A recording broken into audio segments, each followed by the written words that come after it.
श्यामलाल का परिवार गांव के एक बड़े पुराने मकान में रहता था। मकान की दीवारें मजबूत थीं, लेकिन घर के रिश्ते धीरे धीरे कमजोर हो रहे थे। श्यामलाल, उनकी पत्नी सुमित्रा, बेटा अजय, बहू प्रिया और पोता ऋतिक इस घर में रहते थे। बाहर से देखने पर यह घर संपन्न और खुशहाल लगता था, लेकिन अंदरूनी माहौल कुछ और ही था। श्यामलाल और सुमित्रा का मानना था कि परिवार की जिम्मेदारियां उनकी सोच के अनुसार पूरी होनी चाहिए। श्यामलाल चाहते थे कि उनका बेटा अजय पढ़ लिख कर शहर में नौकरी करे और नाम कमाए, लेकिन अजय ने गांव में रहकर खेती करने का फैसला किया था। यह बात श्यामलाल को कभी स्वीकार नहीं हुई। सुमित्रा भी अपने बेटे के इस निर्णय से नाराज रहती और अक्सर प्रिया पर अपनी खींच निकालती।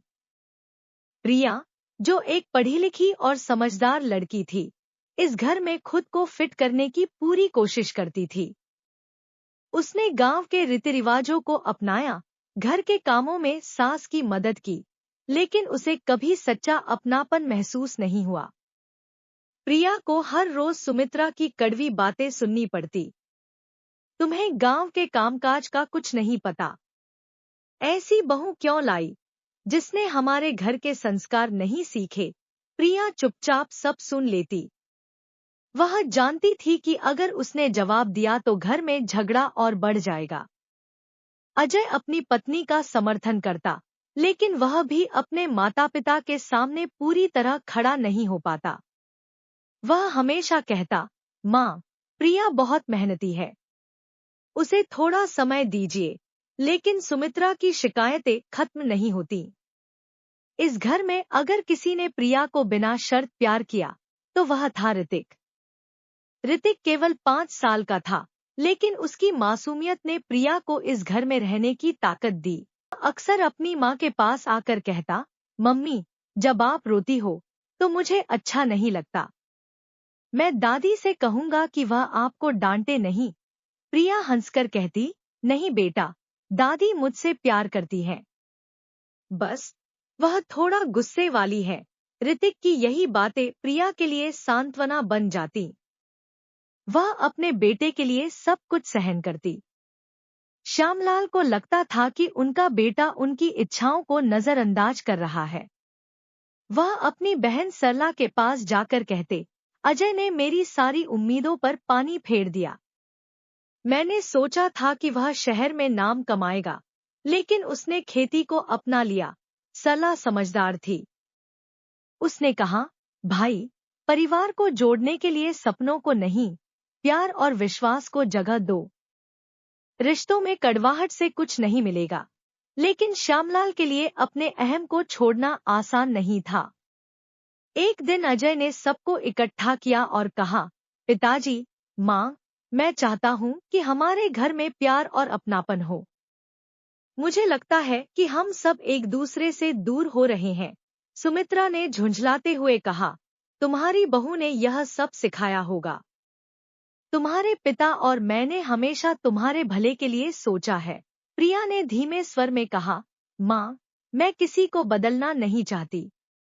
मैं बस इस घर का हिस्सा बनना चाहती हूँ। यह सुनकर श्यामलाल और सुमित्रा दोनों चुप हो गए। उन्हें समझ नहीं आ रहा था कि कैसे प्रतिक्रिया देने। एक दिन ऋतिक छत पर खेलते खेलते गिर गया। पूरे घर में हड़कंप मच गया। अजय और प्रिया उसे तुरंत अस्पताल ले गए। डॉक्टर ने कहा, बच्चे की चोट गहरी है, वह कुछ दिनों तक चल नहीं पाएगा। इस घटना ने पूरे परिवार को झकझोर दिया। सुमित्रा ने पहली बार प्रिया को गले लगाया और कहा, बेटी, मुझे माफ कर दो। मैंने तुम्हें हमेशा गलत समझा। श्यामलाल भी शांत हो गए। उन्होंने महसूस किया कि परिवार के बीच का प्यार सबसे ज्यादा जरूरी है। ऋतिक के अस्पताल से लौटने के बाद घर का माहौल बदलने लगा। सुमित्रा अब प्रिया से प्यार और सम्मान से बात करने लगी। श्यामलाल ने भी महसूस किया कि अजय ने खेती का फैसला सही लिया था। प्रिया ने भी सुमित्रा को मां की तरह मानना शुरू किया। उसने घर के कामों में और भी ज्यादा रुचि ली। अब यह घर पहले से ज्यादा खुशहाल लगने लगा। समय के साथ यह परिवार और भी करीब आ गया। श्यामलाल ने अपने पुराने गुस्से और शिकायतों को छोड़ दिया।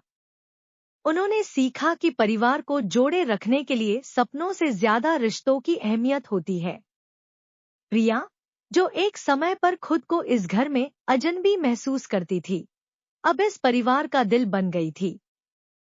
ऋतिक की मासूमियत और उसके हादसे ने पूरे परिवार को यह सिखा दिया कि जीवन में प्यार और अपनापन सबसे बड़ी चीज है।